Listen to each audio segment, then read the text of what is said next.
Sin lugar a dudas, para mí, como presidente del Comité Científico, es un enorme gusto compartir esta sesión con dos líderes de estructural en España, que tanta relación tenemos académica entre España y México y SOLACI, Latinoamérica, con el doctor Ignacio Amat Santos y el doctor Luis Nombela. Vamos a pedirle que la coordinación esté a cargo del doctor Alejandro Ricalde y Alfonso Guerrero, por favor. Vamos a pedirle que él inicie la coordinación y vamos a dar inicio a esta sesión de Mitral. Es el cambio en estructural importante en todo este diseño científico, de contenido científico de este Congreso SOLACI SOCIME 2022. Adolfo, por favor. Gracias, muchas gracias, doctor Gehring.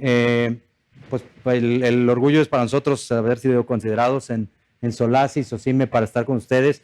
Y bueno, vamos a codirigir esta sesión, Adolfo. Yo estoy aquí parado un poquitito porque Roberto creo que estaba en otra sesión.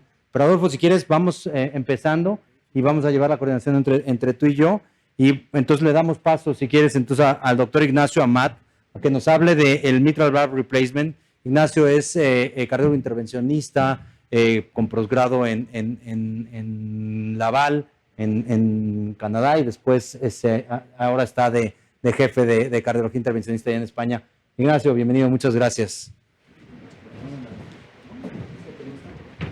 Bueno, muchísimas gracias por la invitación. Realmente me hace mucha ilusión poder estar aquí con ustedes, la invitación de la organización y hablar de este tema, que es un tema bastante complejo porque no está en el punto en el que están las TAVIs, está en una fase mucho más incipiente. ¿Dónde tengo que apuntar?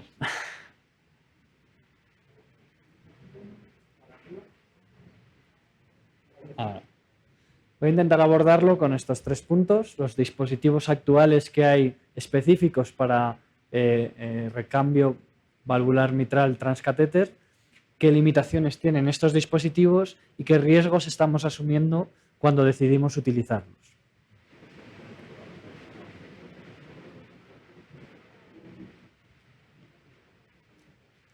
Bueno, no quiero pisar las siguientes charlas, pero es imprescindible entender de dónde venimos. Si venimos del Mitral Valving Valve, Valving Ring, Valving Mac, y ya llegamos a los dispositivos específicos de mitral. Los 2 primeros, Valving Valve y Valving Ring, los estamos tratando con pacientes, en pacientes con dispositivos aórticos.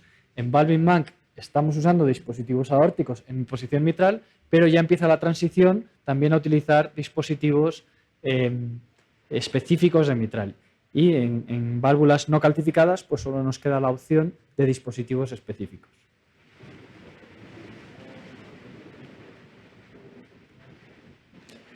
En estos contextos, que como digo no quiero detenerme mucho en ellos, lo que sí que sabemos es que la mortalidad, tanto a un año, a un mes, a un año, a 2 años, del Valving Mac es superior. La mortalidad es superior en Valving Mac, y no solo por el aspecto técnico, también es porque el Mac es un marcador de mayor mortalidad, de mayor comorbilidad, de mayor carga de patología cardiovascular. Entonces, tanto en la serie que publicó el grupo de VISAT, que es más reducida, como en la serie más amplia de TMVR en Estados Unidos, encontramos que la mortalidad en Valving Mac es muy superior a todas las otras opciones, en Valving Ring y Valving Valve. Usted pasa en la diapositiva. Okay, pues si quieren ir pasando, perfecto. En cuanto a los resultados que acabo de presentar, se ha tratado pacientes por vía transeptal, por vía transapical. Este es otro de los marcadores de mayor mortalidad. Al año en Mac, Valving Ring, de pacientes por vía transeptal, la mortalidad es muy inferior a la vía transapical, por eso se ha producido un switch. La mayoría de los pacientes se trataban por transapical y hemos pasado a transfemoral, y esto influye también en las nuevas tecnologías que hay específicas de mitral, que han llegado también por la vía transapical, pero ya sabíamos de esta experiencia previa que se mueren más cuando tratamos a los pacientes por ese abordaje. Por eso todas las siguientes tecnologías están buscando el abordaje transfemoral. Siguiente diapositiva. Siguiente. Esta tendencia a una mayor mortalidad se mantiene si seguimos a estos pacientes en el tiempo. Los casos de Baldwin-Mac, independientemente del dispositivo que usemos, uno específico de mitral o no, tienen mayor mortalidad. Siguiente. Pero lo que sí que sabemos es que los dispositivos que estamos utilizando mantienen un buen resultado en términos de gradientes, independientemente de la patología de valse, Baldwin-Mac, Baldwin-Ring, Baldwin-Mac, e independientemente del dispositivo, específicos de mitral o dispositivos aórticos. Y ya llegamos a los dispositivos específicos. Aquí no están todos, porque si no pondríamos una diapositiva llena de dispositivos indescifrables, sino que he querido poner los dispositivos que están en una fase más avanzada, en los que ya tenemos una cierta experiencia. Por supuesto, con el que más experiencia tenemos es con Tendyne, pero vemos que tanto Intrepid, con Medtronic, como los dispositivos de Edwards, que hay dos diferenciales, Evoque, o un dispositivo que es un marco en el que posteriormente implantamos una Sapien, están en una fase también muy avanzada. Y luego hay otros muy interesantes, como HighLife, que es un dispositivo que se pone la válvula y a continuación se sujeta con una especie de banda a los velos para que no se desplace. Y hay otro dispositivo que se ha empezado a utilizar también en España, que es CardioValve, pero en estos momentos están seleccionando solo pacientes para implante en posición tricúspide, porque son pacientes que se complican menos. Puedes tener una embolización en la tricúspide y el paciente está como si nada. Sin embargo, en mitral esto pues no es lo mismo. Y este es un dispositivo muy interesante porque es muy cortito, muy similar a una prótesis quirúrgica, y eso implica menos riesgo de obstrucción del tracto de salida. ¿Qué experiencia ha habido inicialmente con Tendyne? Bueno, pues en el Feasibility Trial vimos un éxito técnico muy alto del 97%, con una mortalidad en el procedimiento del 0%, obviamente casos muy seleccionados, y a los 30 días del 6%, que es buena, es equiparable, es incluso superior a las series iniciales que teníamos con TAVI a 30 días. Si seguimos hasta el año, vemos que la mortalidad aumenta algo más, hasta un 26%. Son casos complejos, son casos rechazados para cirugía, pero con estos datos ya se consiguió la aprobación para el marcado CE y comenzó su distribución en España y varios hospitales empezamos. Aquí veis nuestro primer caso. Técnicamente no es especialmente complejo, aunque veis que hay mucha parafernalia. La foto está tomada específicamente para que no se vea el cirujano. Le tapo yo con mi cabeza, pero el cirujano está ahí, es muy importante, nos hace el acceso. En este caso había un infolding del dispositivo, pero se pudo solucionar fácilmente con el despliegue, y realmente lo que es el implante pues, es relativamente sencillo. Si pueden poner en movimiento el segundo vídeo, por favor, pero vemos que es un acceso agresivo y además tenemos que ejercer una tensión sobre el patch que hay en el ápex del ventrículo, que es una tensión controlada, pero que no deja de ser algo que supone una alteración a la morfología del ventrículo izquierdo y que, bueno, yo creo que tiene sus consecuencias. Los resultados que hemos ido teniendo conforme teníamos seguimiento de estos primeros pacientes son muy buenos, con buenos resultados en términos de insuficiencia mitral residual. En este aspecto es un dispositivo muy eficaz. Y también una reducción significativa en la tasa de rehospitalizaciones después del dispositivo Tendyne. Aún nos ponen muchas pegas cuando queremos indicar un paciente con MAC para implantarle Tendyne, pero ya hay series iniciales publicadas. Esta es la primera serie con 9 pacientes y unos resultados técnicos muy buenos. Aún así sabemos que estos pacientes pues, al año van a tener una mortalidad alta, incluso con un buen resultado técnico, porque el MAC es un marcador de mal pronóstico independiente, pero esta experiencia inicial fue muy importante porque ha condicionado todos los trials que se están desarrollando con otros dispositivos, y en todos ellos han introducido un brazo de implante de cada una de las prótesis en pacientes con MAC. Por ejemplo, este es con Tendyne. Este es el estudio Apollo con la prótesis Intrepid de Medtronic, que como veis ha incluido el brazo de MAC y sin embargo ha quitado la randomización al brazo quirúrgico porque eran pacientes de muy alto riesgo, y el Encircle con el dispositivo de Edwards, que también ha incluido ese brazo con MAC, porque hay una proporción de pacientes a los que no podemos olvidar y tenemos que empezar a tratar. ¿Qué limitaciones tienen los dispositivos actuales? Bueno, sé que no se ven nada en esta tabla, pero simplemente destacar que son las mismas que tenemos con MitraClip, que seguro luego el doctor Nombela comentará. Si el ventrículo está muy dilatado, si la fracción de eyección es muy mala, esos pacientes no van a ir bien porque tienen una patología cardiovascular muy avanzada, no por el dispositivo en sí. Entonces, no son la panacea, no van a curar el problema ventricular, solo el problema valvular. ¿Qué otro riesgo tenemos? Bueno, la obstrucción del tracto de salida. Y además, como toda la experiencia inicial ha sido en pacientes muy grandes, en pacientes de Estados Unidos, pues nos encontramos que nuestros pacientes, que el 90% son mujeres de la posguerra civil española durante la Segunda Guerra Mundial, pues son mujeres así, con un tracto de salida, cuando nosotros no hemos tenido ninguna que haya llegado al límite mínimo que dan los estudios americanos de 200. Entonces, esto es un problema, pero ven que con otras prótesis como EVOC, ese rango mínimo del Neo-LVOT lo han bajado un poquito, esto es un factor bueno. Y luego algunos estudios ponen como criterio de exclusión la disfunción ventricular derecha. Esto no es un criterio que pongan los estudios, es un criterio clínico. Si hay una disfunción derecha muy avanzada, esos pacientes probablemente no tienen ya una indicación tampoco de tratar el problema mitral.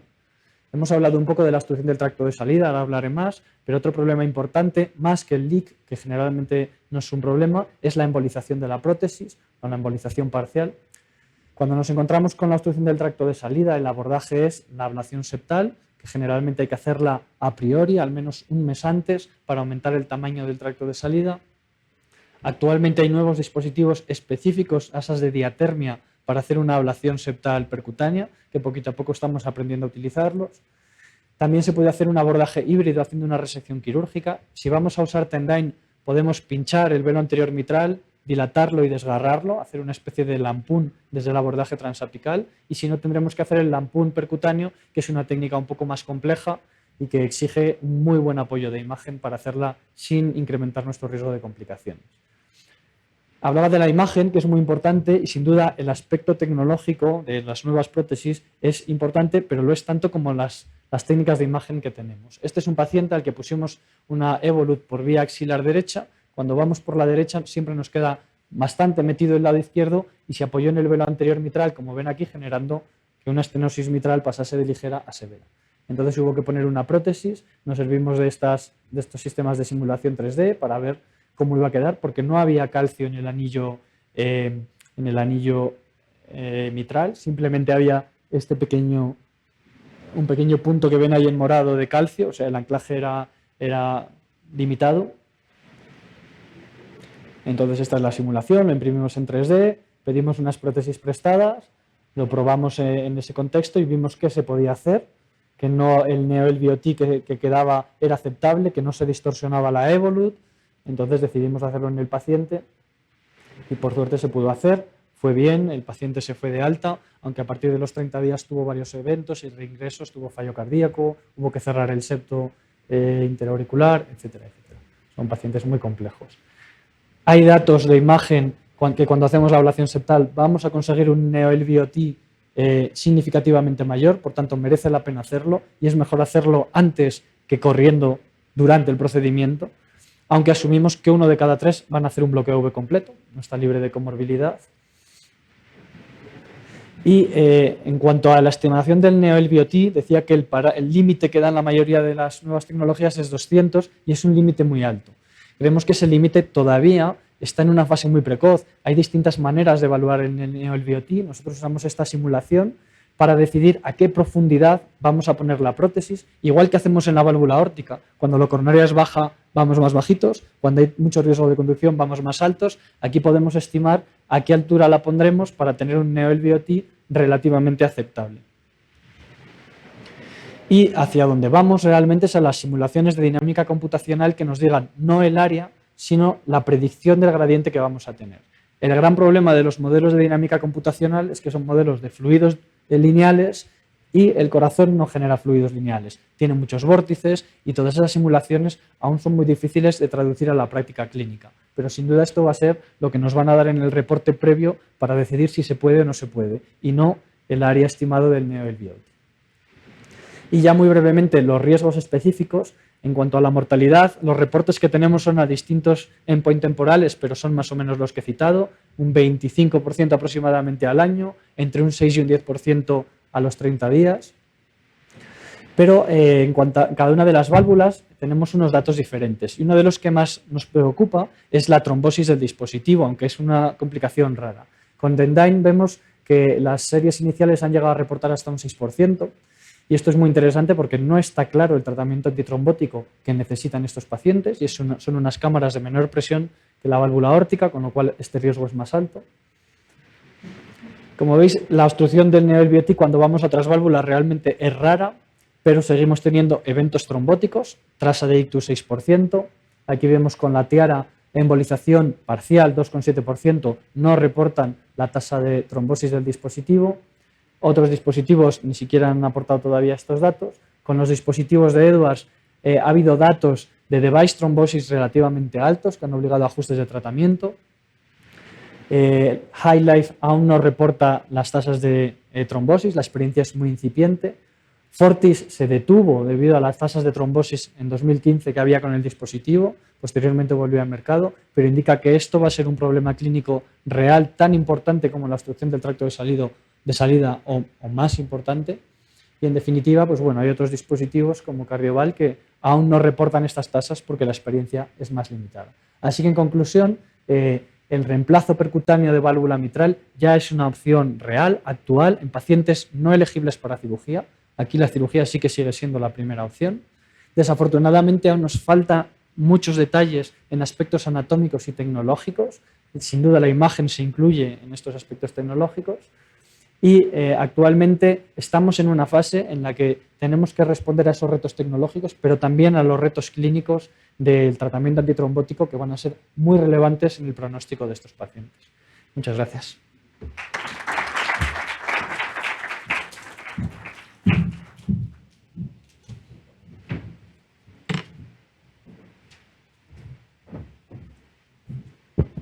Bueno, excelente tu charla, Juan, y ahora invitamos al doctor Luis Novela que nos va a hablar del tratamiento transcatéter de la regurgitación mitral, un tema alucinante.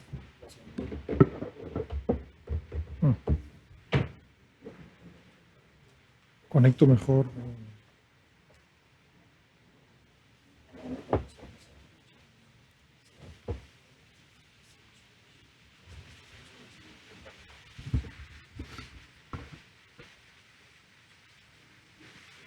Bueno, pues muchas gracias. No sé si pueden conectar el ordenador, que hay alguna modificación de...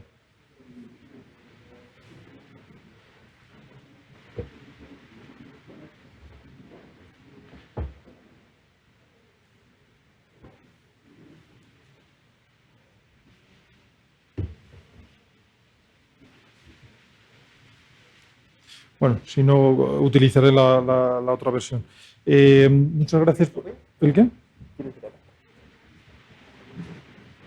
Porque no estaba viendo. Si no, cambio a... Un segundo y si no te hago la señal para ti.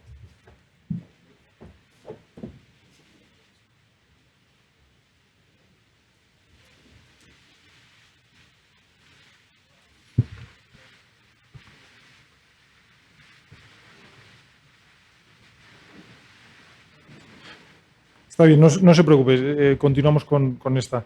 Bueno, pues gracias por la invitación y gracias a los organizadores del Congreso por la invitación. Es un placer estar aquí con todos ustedes y sin duda cuando hablamos del tratamiento percutáneo de la insuficiencia mitral, a lo que nos viene a la mente es la reparación borde a borde y esto es debido a que el número de la experiencia que tenemos ya con este tipo de tratamiento es enorme. Hay más de 200.000 casos de implantes de MitraClip en el mundo y no solo la experiencia clínica, sino también la experiencia, la evidencia científica que tenemos durante más de estos 20 años desde que se realizó el primer implante de MitraClip.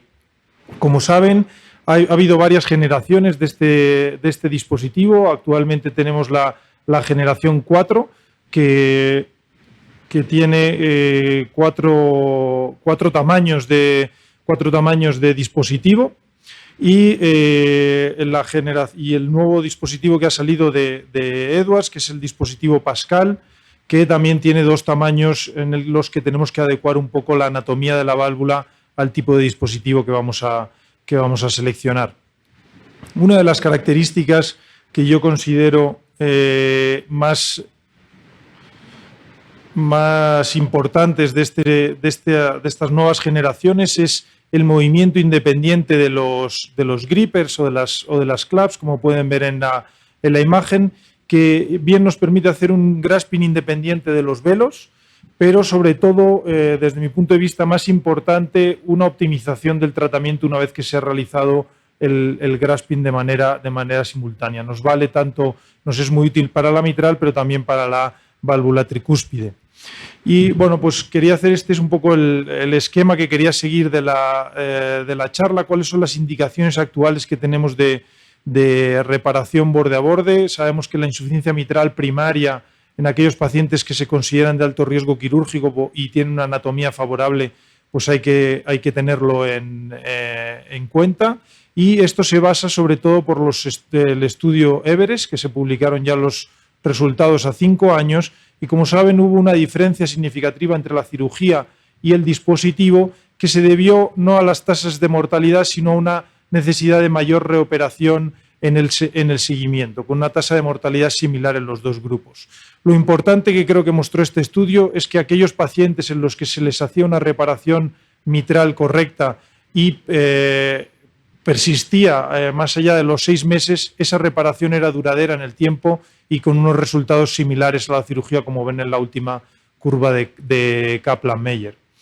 Sin embargo, la gran mayoría de los pacientes los que vemos ahora con insuficiencia mitral primaria, pues no son candidatos a cirugía, son pacientes añosos y muchas veces se les niega esa opción terapéutica. Entonces, el tratamiento que tenemos es el tratamiento médico, y este es un estudio que ha salido recientemente publicado que comparó aquellos pacientes en los que no se podían operar frente a un grupo de pacientes tratados con MitraClip.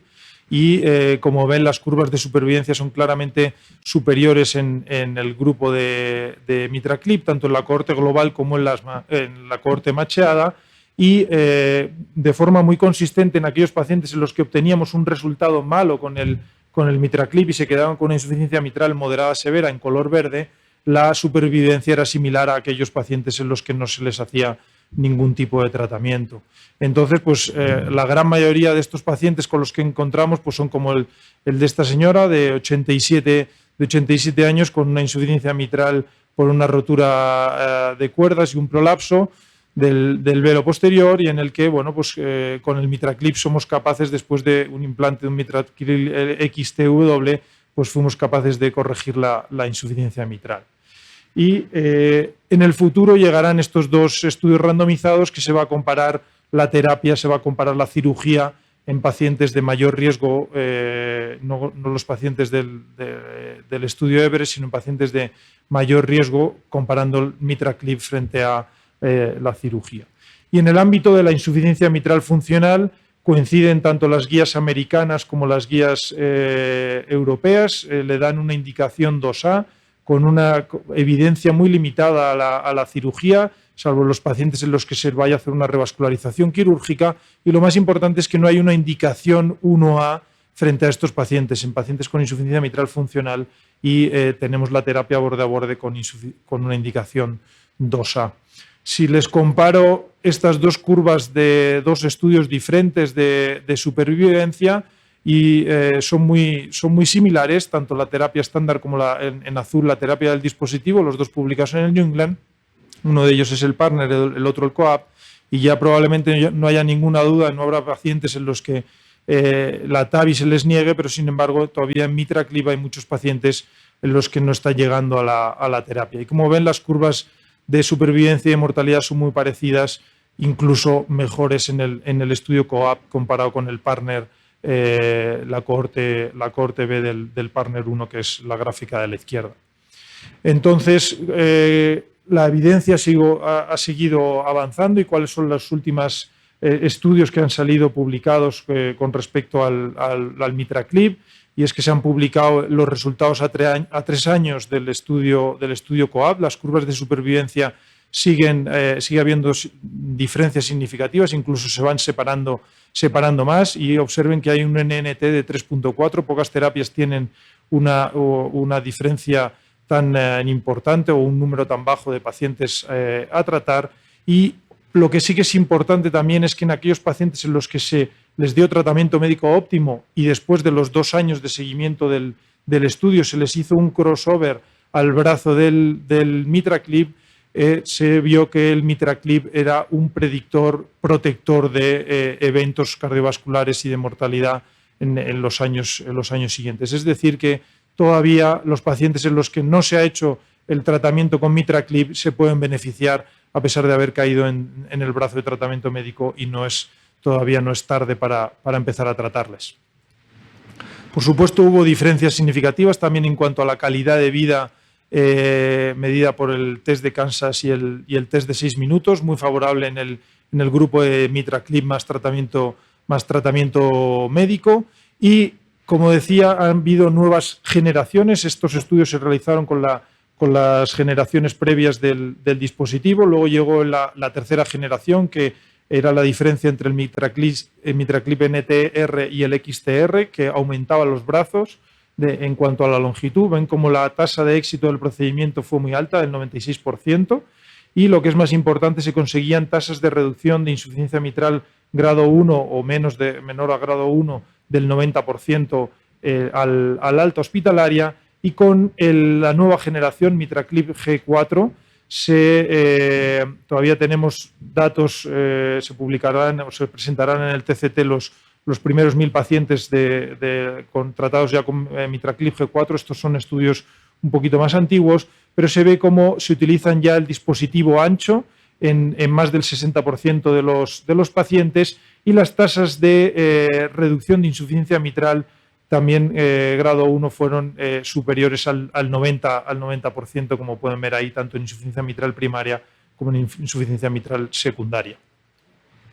Y el otro dispositivo que tenemos ahora ya disponible en el mercado es el dispositivo Pascal, con un menor número de pacientes, pero también consiguiendo tasas de reducción de insuficiencia mitral por debajo de 2 o menor del 100%, o por debajo de grado 1 del 90%. Y también se presentarán este año en el TCT los resultados comparados con el MitraClip. Este es un ejemplo también de una insuficiencia mitral tratada con el dispositivo el Pascal ACE, y cómo podemos conseguir también buenos resultados en términos de reducción de insuficiencia mitral. Sin embargo, por supuesto, hay que seleccionar bien a los pacientes. A la vez que se publicó el estudio COAP, ya conocían que también se presentó el estudio MITRA-FR, que tuvo una tasa de eventos similar al tratamiento médico, y probablemente debido a la selección de los pacientes, a cómo fueron tratados esos pacientes y también a ciertos aspectos técnicos o de resultados intraprocedimiento, pues las diferencias no fueron, o los resultados no fueron tan favorables como en el estudio COAP. Y vemos como en el grupo de tratamiento médico el 73% de los pacientes o bien tienen algún evento clínico o no mejora la calidad de vida. Es la gráfica de la derecha, y en la gráfica de aquí de la izquierda ven cómo en el grupo de pacientes de MitraClip hasta el 50% de los pacientes tampoco mejoraba la calidad de vida o la supervivencia. Es decir, que hay un grupo importante de pacientes en los que todavía tenemos que esforzarnos. Y hay un estudio también publicado por Han en aquellos que los divide entre los no respondedores, los pacientes respondedores y no respondedores, y ahí nos dan unas pistas también parecidos a los criterios que se utilizaron y las diferencias que hubo entre el COAP y el MitraFR, pacientes con ventrículos más dilatados, pacientes con gradientes más altos, con presiones sistólicas pulmonares más altas, que no mejoraban a pesar de haber recibido el tratamiento con MitraClip, probablemente en relación con una enfermedad del ventrículo más avanzada. Y así es como quedaría un poco el escenario clínico en la actualidad. La cirugía en pacientes con insuficiencia mitral primaria y de bajo riesgo. Los pacientes de alto riesgo quirúrgico se consideran las terapias percutáneas, que probablemente todos los funcionales sean alto riesgo quirúrgico, y en el brazo de la derecha hay algún grupo de pacientes en los que probablemente el procedimiento sea fútil y haya que hacer un tratamiento conservador. Sin embargo, las indicaciones, las mejoras tecnológicas van mejorando y las indicaciones se van expandiendo. Sabemos que la insuficiencia mitral es muy heterogénea y hay que adaptar la válvula al tipo de terapia y al tipo de dispositivo. Y como saben, ahora tenemos los 4 tamaños de dispositivo diferente que tenemos que ir adaptando un poco a la anatomía también que tenemos de la válvula, y seleccionando el dispositivo ancho y corto, o ancho y estrecho, o largo, ancho o estrecho, en función de las características anatómicas de la válvula. Ya hemos hablado de las terapias de reemplazo valvular. Probablemente cuando la anatomía es más compleja tendamos más a realizar un reemplazo valvular, y sin embargo cuando la la complejidad clínica es mayor, la terapia de borde a borde sea superior al reemplazo, dado que tiene menores complicaciones intrahospitalarias y del procedimiento. Se han publicado también estudios en pacientes en los que ya se había realizado una reparación quirúrgica con una tasa de éxito importante ya con el dispositivo MitraClip, y otros escenarios clínicos ahora que también están muy de moda son pacientes en inestabilidad hemodinámica con insuficiencia mitral aguda, como este trabajo que realizamos, que se recogieron datos de 254 pacientes y en los que se redujo de forma importante con una tasa de éxito por encima del 90% y se redujo de forma importante la insuficiencia mitral significativa al alta y el tiempo de recuperación del paciente una vez que se realizó el procedimiento con MitraClip. Es cierto que las tasas de supervivencia eran pacientes con unas mortalidades, con un riesgo quirúrgico muy alto, y las tasas de mortalidad en estos pacientes es alta, por encima del o en torno al 40% al año. Y el otro estudio publicado recientemente en la Revista Europea de Cardiología es este, en pacientes con un infarto agudo de miocardio, en los que se realizó también una intervención sobre la válvula mitral y se comparó el tratamiento conservador frente a los pacientes que se intervenía la válvula mitral, bien sea cirugía o bien sea por terapias percutáneas. Y como ven, las diferencias fueron significativas a favor del grupo de intervención, pero lo que es más importante, cuando se comparaba la cirugía frente a la terapia percutánea, las tasas de procedimiento y complicaciones mayores fueron inferiores en el grupo percutáneo y la mortalidad intrahospitalaria también fue inferior frente a la cirugía. Y esto se ve también las diferencias en las curvas de supervivencia, que fue superior en el grupo percutáneo frente a quirúrgico. Es verdad que en los pacientes en los que sobrevivían a la mortalidad intrahospitalaria iban similar, en los quirúrgicos como los percutáneos, pero de forma conjunta la supervivencia era superior en el grupo percutáneo. Y bueno, pues ya entramos en el grupo, cuáles son los pacientes que están contraindicados. Hay varios algoritmos diagnósticos y vemos como probablemente ahora el grupo de pacientes en los que no podemos tratar con reparación percutánea pues son aquellos en los que tienen áreas bajas, un grasping, en la zona del grasping hay al calcio o tenemos poco velo posterior, y son aquellos pacientes en los que probablemente la reparación, el reemplazo valvular sea más considerado, sea mayor. Y probablemente lo que yo entiendo es que el MitraClip ahora mismo es el gold estándar, y los ensayos clínicos que van a venir, como el SUMMIT, han cambiado su diseño, y ahí está el grupo. En aquellos pacientes en los que se pueda realizar un reemplazo valvular y una reparación, hay que randomizarlos uno a uno frente al MitraClip, que es la terapia estándar en el momento actual en insuficiencia mitral funcional. Para concluir, creo que por ahora es la única terapia que está aprobada en insuficiencia mitral funcional, la terapia borde a borde. En aquellos pacientes, en este tipo de pacientes se ha conseguido reducir de forma significativa la mortalidad, la rehospitalización y una mejora en la calidad de vida. También se puede considerar en pacientes de alto riesgo quirúrgico con insuficiencia mitral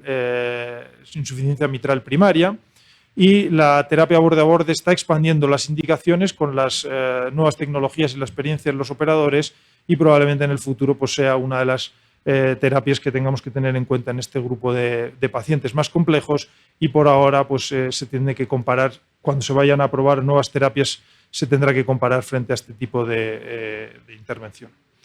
Muchas gracias.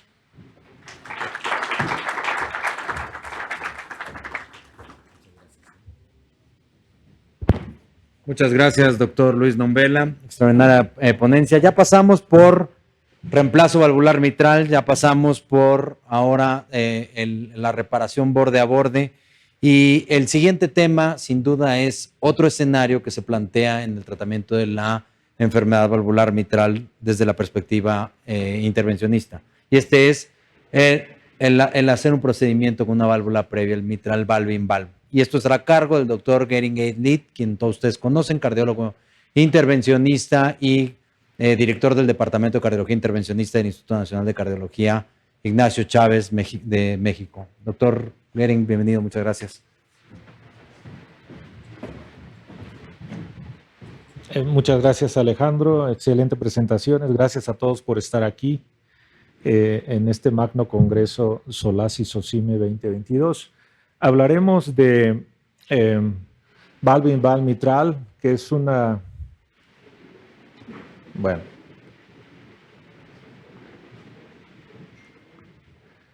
Sin lugar a dudas, el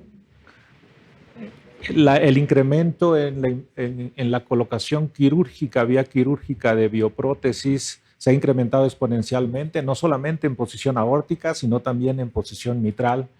Y a medida que pasa el tiempo, las complicaciones y degeneración estructural se hacen más manifiestas clínicamente en este grupo de pacientes.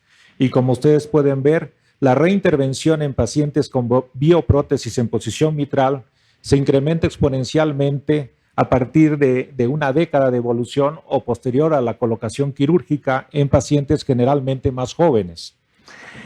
Un grupo, realmente es una publicación conjunta de experiencia canadiense, publicada hace algunos años, particularmente hace 12 años, demostró la factibilidad y seguridad de tratar la degeneración estructural de una bioprótesis colocada en posición mitral a través del abordaje transcatéter, sea transapical o sea transeptal.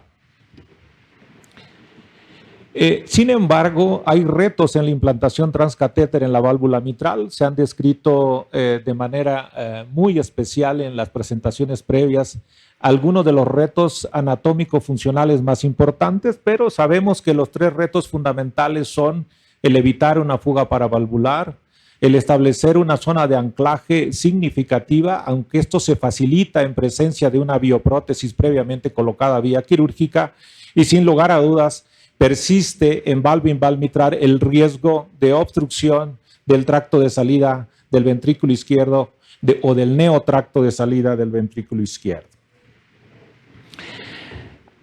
La planeación se ha reiterado y es fundamental hacer un análisis clínico de imagen avanzada, ecocardiográfica, tomográfica, del abordaje en la degeneración estructural de la bioprótesis en posición mitral.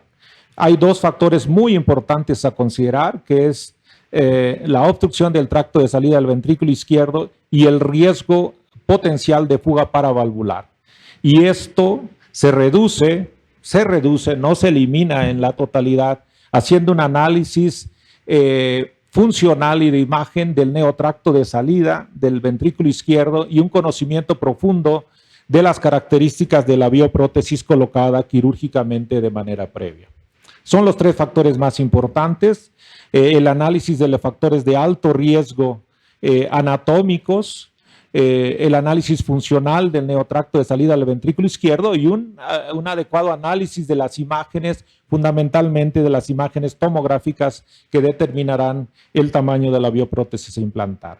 Y algo que también, esto vamos a reiterar, que los trabajos básicamente en posición mitral en el contexto de valve-in-valve de Mayra Guerrero, la doctora Mayra Guerrero, estableció un corte de 170 milímetros cuadrados o 1.7 centímetros como el límite inferior para reducir el riesgo de obstrucción en el neotracto de salida del ventrículo izquierdo.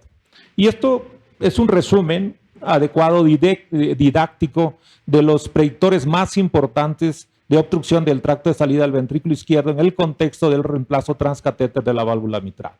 El ángulo mitroaórtico, una cavidad pequeña del ventrículo izquierdo, la elongación de la valva anterior y fundamentalmente el abombamiento por calcificación importante del segmento de la continuidad mitroaórtica.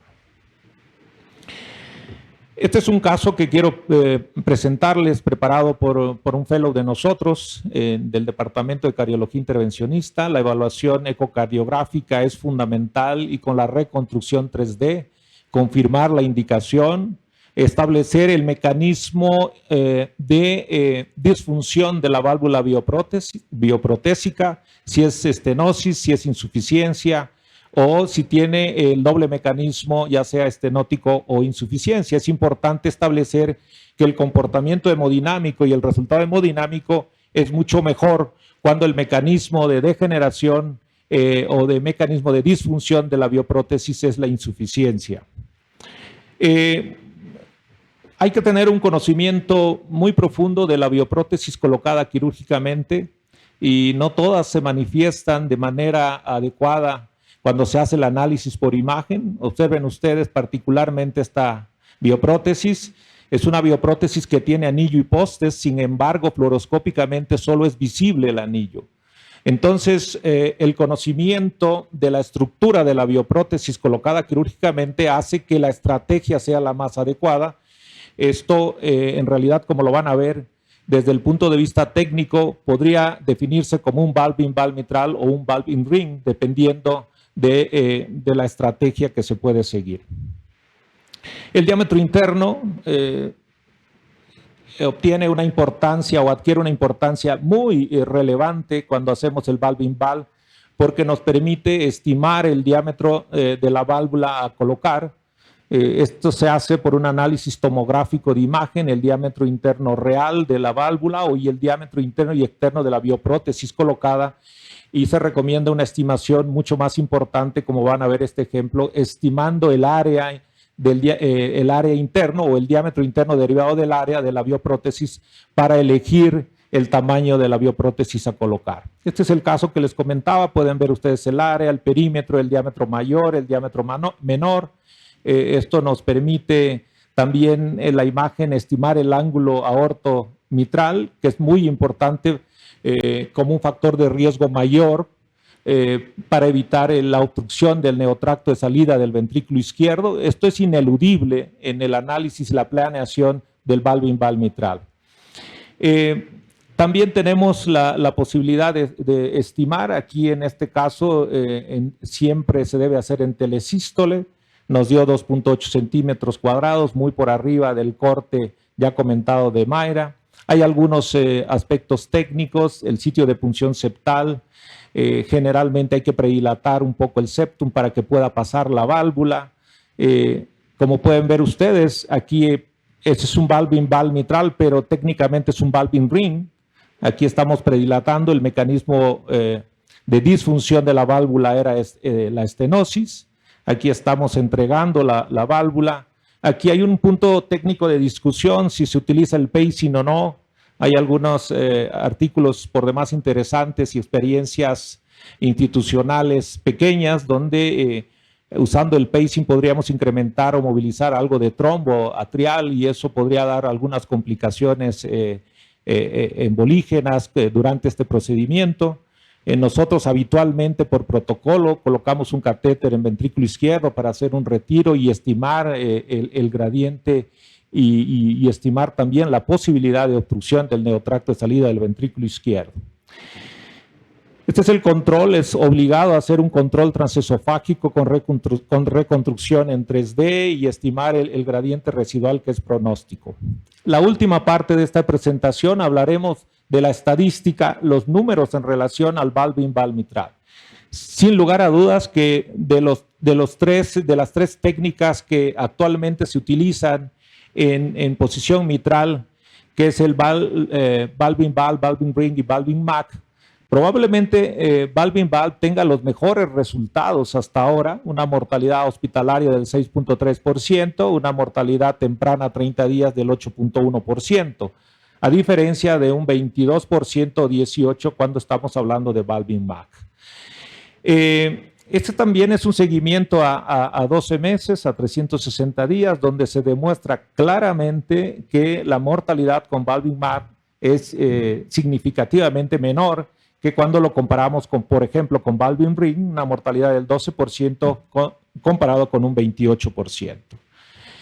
La comorbilidad asociada a este procedimiento tiene un impacto fundamental en la mortalidad temprana. El STS-PRON menor de 4 se asocia con una mortalidad en valve-in-valve de 4%, a diferencia de un STS-PRON mayor a 8 que se asocia con una mortalidad a 12 meses del 22.3%. Entonces, quizá este es un gran mensaje de este trabajo en seleccionar de manera temprana este procedimiento para reducir el riesgo de muerte, por lo menos durante el primer año. El abordaje es fundamental. Inicialmente, el valve-in-valve mitral se hacía transapical, pero se ha demostrado que el abordaje transeptal reduce de manera importante la mortalidad a 12 meses, una mortalidad que lo reduce de un 20% hasta un 12 o 14%. Usando este tipo de válvulas balón expandibles. Y el trabajo de la doctora Guerrero, que se publicó el año pasado, que tiene un seguimiento a 12 meses, expresa algo muy importante, un cambio significativo en la reducción de la mortalidad y una mejoría en clase funcional, con una mortalidad a un año del 3.3% y una sobrevida libre de eventos adversos mayores superior al 95% en la serie que tiene la doctora. Esta es una cohorte, un comparativo entre Valbin-Valve mitral y el recambio quirúrgico de la válvula, una reintervención quirúrgica de la válvula mitral. Y se demuestra que el método es comparativo a la cirugía, con una sobrevida libre comparable, superior al 90% con ambos métodos, ya sea Valbin-Valve y mitral o el reemplazo quirúrgico. Y finalmente, este es un condensado de la evolución que ha tenido el procedimiento de Valbin-Valve mitral. Una mejoría técnica de prácticamente del 100% es el éxito técnico. Lo importante es la reducción en la mortalidad relacionada con el procedimiento. La mortalidad alcanzó en algún momento a un 30% y en la actualidad se considera que es inferior al 5% como un dato estadístico significativo. Y también observamos que el riesgo de obstrucción del tracto de salida del ventrículo izquierdo es cada vez menor y las series actuales reportan un riesgo inferior al 2% en centros de expertise elevada. Nuestras conclusiones son las siguientes. La degeneración de bioprótesis implantadas quirúrgicas incrementa exponencialmente a partir de la década de seguimiento y es mucho más frecuente en pacientes jóvenes. La mortalidad operatoria quirúrgica de este grupo, la reintervención quirúrgica, se asocia con una mortalidad superior al 10%. El reemplazo transcatéter con la técnica de Valbin-Valve mitral probablemente tenga los mejores resultados comparados con Valbin-Rin y Valbin-Mac. Y los retos a resolver son los que ya mencionamos, que son los criterios de complicación, de alto riesgo, de la obstrucción del tracto de salida del ventrículo izquierdo y la fuga paravalvular. Creemos que la zona de anclaje en Valbin-Valve mitral está resuelto porque, por razones obvias, la mortalidad en la actualidad es inferior al 5% y el éxito técnico se acerca al 100%. Muchas gracias y si quieren vamos a abrir la discusión.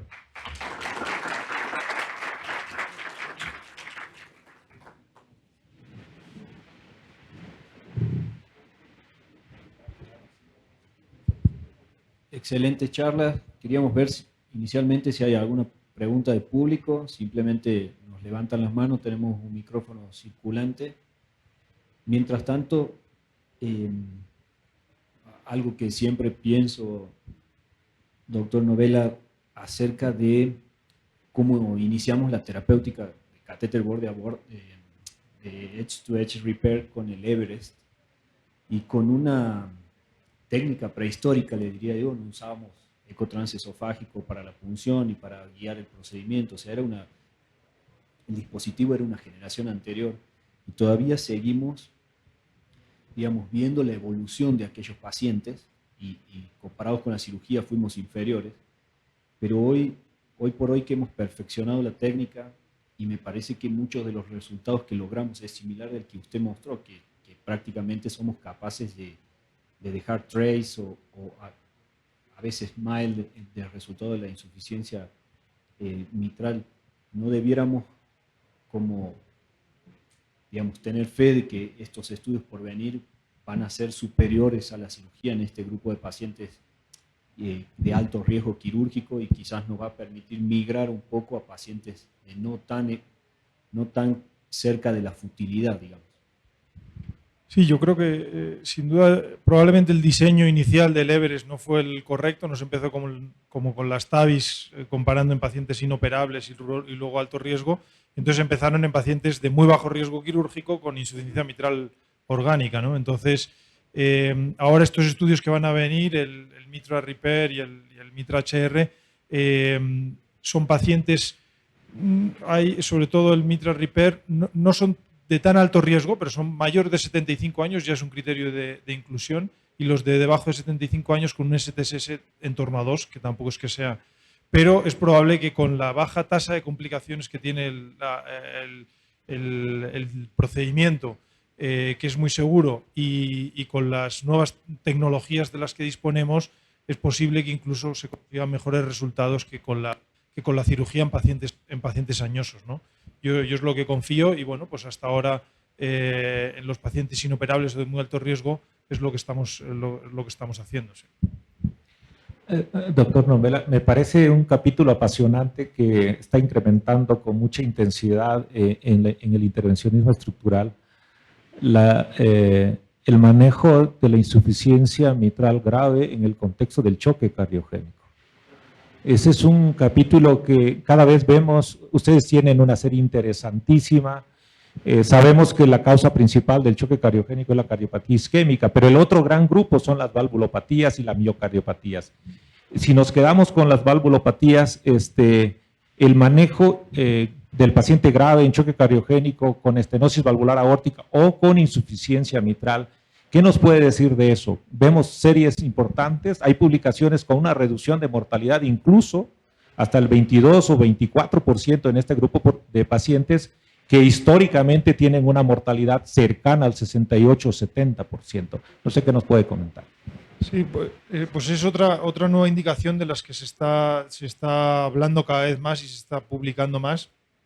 Y en concreto en la insuficiencia mitral, este tipo de pacientes que no van bien si no se les hace nada, es decir, que el tratamiento médico en general no suele ser bueno, tienen una alta mortalidad y son pacientes de muy alto riesgo quirúrgico. Entonces, la otra alternativa es la cirugía, que ya partimos de pacientes de muy alto riesgo quirúrgico. Entonces, si disponemos una terapia que consiga reducir ese círculo vicioso de insuficiencia mitral aguda y empeoramiento de la función ventricular y mejora, si corregimos la insuficiencia mitral, mejoramos el gasto cardíaco con una terapia que es muy segura y muy poco invasiva, porque al final la punción venosa es muy poco invasiva, pues se consigue a estos pacientes de alto riesgo quirúrgico. Nosotros tenemos varios casos en los que ha mejorado el paciente, que de la otra manera, con tratamiento médico o con la cirugía, el riesgo era prohibitivo, ¿no?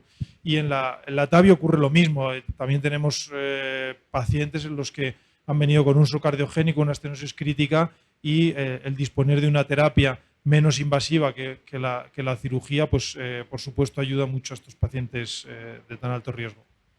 Muchas gracias.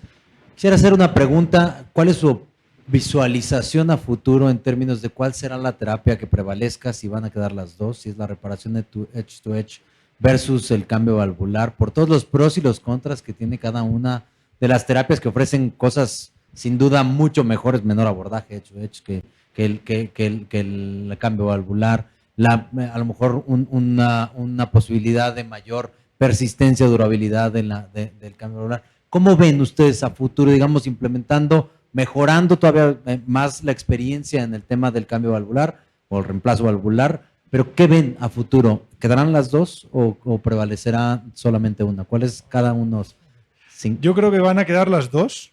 Creo que si la reparación es posible, es mejor la reparación que el reemplazo, porque lleva también problemas luego de trombosis, tiene otra serie de problemas. Entonces, si se puede hacer una buena reparación, mejor hacer una buena reparación. En cuanto a si la anatomía, es por eso que ponía en una gráfica, si la anatomía mitral cada vez está siendo, a medida que aumenta la complejidad anatómica de la válvula mitral, es posible que el reemplazo consiga mejores resultados que la reparación, pero hay que balancear también el riesgo del procedimiento. Y los pacientes son cada vez más complejos y por ahora, hasta que no lleguen las válvulas percutáneas por vía transeptal y por vía transfemoral, todavía el abordaje transapical también tiene otras complicaciones. Entonces, yo creo que para un nicho de pacientes, por supuesto que se va a necesitar el reemplazo, pero la reparación, desde mi punto de vista, va a prevalecer. No sé si Ignacio opina lo mismo. Yo estoy de acuerdo en que van a prevalecer las dos por el aspecto técnico y por el aspecto terapéutico posterior de la terapia antitrombótica. Realmente el paciente al que se le pone un clip, pues bueno, se puede manejar de una manera mucho más sencilla que una prótesis ortotópica que vaya a hacer una potencial trombosis de un velo. Y además, si se hace una reparación, eso no excluye que se le pueda implantar una prótesis transcatéter a ese mismo paciente en el futuro. Es más complejo, pero no lo excluye. Entonces, esa puerta seguiría abierta a futuro. Sí, yo, para subirme encima de lo que dijeron, lo que diría es, por ahí hay que ver el pasado para saber qué nos va a pasar. Los cirujanos, digamos, siempre que les fue posible poder reparar la válvula y hacerlo de buena calidad, es lo mejor para el paciente. Eso es lo que mejores resultados da, porque no tenemos endocarditis, porque la válvula no se degenera, porque no necesitamos antitrombóticos. En cambio, el reemplazo quirúrgico es como para más cirujanos, es para más gente lo puede hacer fácilmente. Quizás es una terapéutica que lleva menos tiempo de operación, pero tenemos todos los problemas propios de tener una válvula ortotópica ahí, o sea, la necesidad de anticoagulación, la endocarditis, la trombosis. O sea que me parece que concuerdo con ustedes, las dos terapéuticas van a prevalecer. Siempre que podamos reparar, va a ser reparar, borde a borde, y quizás asociar técnicas con la reparación del anillo, más borde a borde si hace falta, o sea, la sumatoria de estos dispositivos. Y en el caso que no podamos, o que la anatomía no sea favorable, me parece que va a ser la válvula, va a ser el nicho de la válvula, va a ser como 70-30 quizás. Y yo espero que el reemplazo dé una patada a los precios de la terapia borde a borde, que haga que sus precios bajen. Ahora que hay competencia, que hay dos dispositivos distintos, creo que es el momento. Probablemente la gravedad del paciente va a dictar un poco. El reemplazo, por supuesto que es lo ideal, pero la gravedad y la complejidad y la edad del paciente probablemente va a ser una buena indicación que nos va a inclinar a favorecer, ya sea a un tratamiento de reducción de la magnitud de la insuficiencia o un reemplazo que en los pacientes más jóvenes, menos complejos, podría ser una solución más importante. Yo creo que va a ser complementario, probablemente sí. Muchas gracias. No sé si los invitamos hace rato a una pregunta. Por aquí tenemos una pregunta del público. Si nos pueden decir nombre, lugar de trabajo, el país. Sí, doctores, buenas tardes. No sé si me escucha bien así, pero bueno. Bueno, primero que nada, muchísimas gracias por la ponencia. Fue sin duda un privilegio poderlos escuchar. Mi nombre es Anthony Quintana, soy estudiante de pregrado de medicina de la Universidad de La Salle.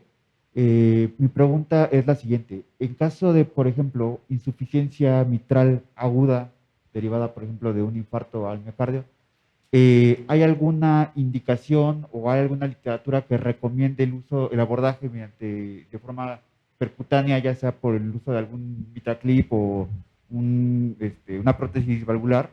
Y si es ser así o de no existir, si se ha intentado algo por el estilo. Gracias.